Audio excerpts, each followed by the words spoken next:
Well, guys, I thought I'd just do a little review here on my snow pusher. Just got done. We had about 4 inches of snow last night, but the wind blew so hard, and it dropped down to below 0 Fahrenheit. So some spots I didn't have any snow, and other spots had 1.5 feet. They think we're going for a RIDE, so they're all excited because they opened the garage door. Anyways, I want to do a little review on this snow pusher I bought.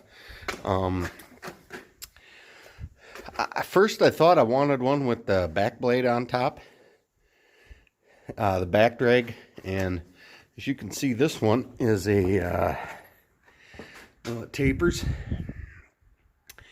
and it doesn't mean you couldn't put a blade on.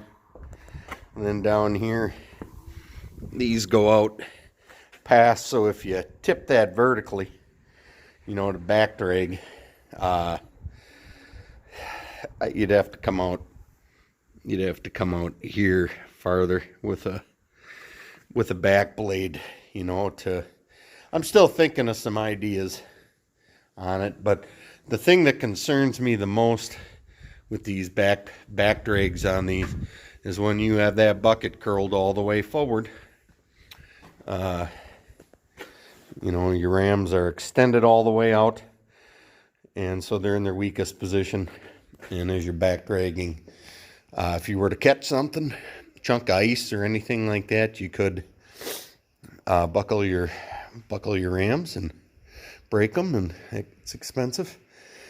But the other thing was, in my pictures, in my video with it, when I was pushing, I got thinking, when I was pushing that big snow pile, on that 2 videos ago, you know, the snow is stacked up above the back blade here, you know, a couple feet. And this blade it's 3 feet high. It's big, but I like that because then I can collect more snow. You know, these side plates are, well, we're 3 feet here, and they go down to 30 inches in the front. And so it really does good scooping the snow. But you know, like one of the ones I was looking at buying was an HLA. Now they're a lot lower. You know, you get down, it's probably where my gussets are coming out, I'd believe, because, you know, well, let's say that's the midway point. You know, so you're 18 inches. I think they're maybe 20 inches tall total, or 22. But they've got a solid back drag blade, and that's why I like them. But, you know, I got to thinking, when you're pushing, that snow can't mount over the top here. You know, if this was solid, you get enough snow and enough force on it, and you're in float, you're gonna lift your blade up, and you're gonna, you know, or you're gonna pack it in. I don't know. I've never had one. They're very, you know, they're spendy for what these are. I mean, there's nothing moving on them, no moving parts. But yeah, that was just one of my thoughts. I was thinking was, you know, and then some of them, you see them, they have that back drag blade, and it's only 3-4 inches, you know, tall. And I couldn't quite understand, you know, because when you're back dragging, you can hardly move any snow, and it's going to start filling up over that top of that blade. You know, they just have a little blade going, like right here, going across, and this is open. And I believe that's why, is it's so the snow can pile. But boy, they look like they'd be useless for a, you know, it seems like any commercial you see in them, they're always just back dragging a couple inches. Well, up against my buildings, that's where I get the, you know, a lot of the drifting, is that lip right in front of the doors. So yeah, it was just a thought. I don't have an adjustable blade, but it really doesn't dig in as much as it planes. So if the middle is higher than your two skis out here on the side, you're going to shave her right off, or she's going to try, which eventually I'm going to end up with a lot smoother driveway. But I like that, and I got to point out I haven't painted the whole thing yet, but my leveling rod is really doing a good job. It's dead on. My cheap orange paint stayed on it where I put the bead. But yeah, I'm very happy with that. And like I said, this all just swivels right there. And those two nuts are just kind of like a collar to keep the rod from moving side to side anywhere. So it just swivels there on the threaded rod, and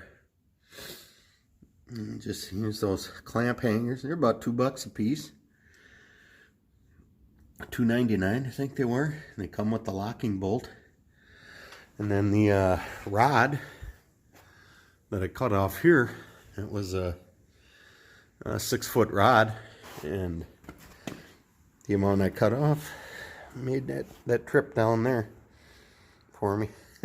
That run. So yeah, it was pretty cheap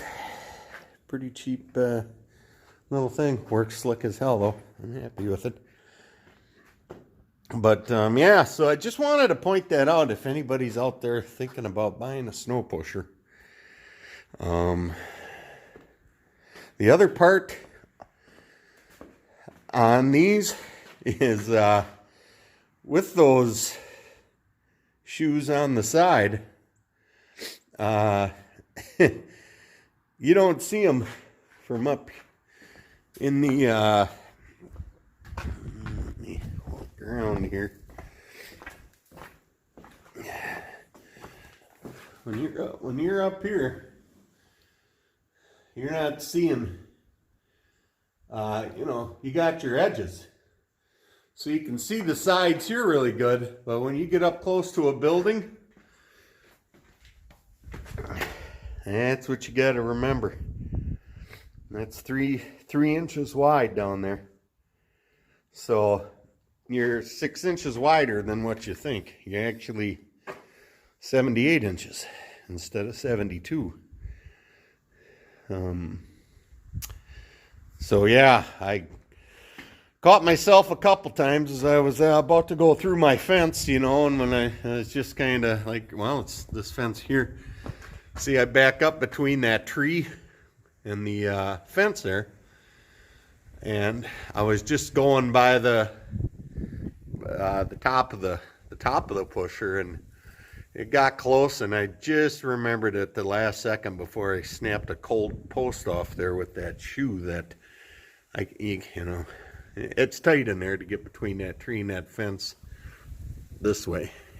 Coming, I back in up to the dog kennel, drop my blade, and then, let's go look at my cold dogs. Ooh, the wind chill got to be about 20 below.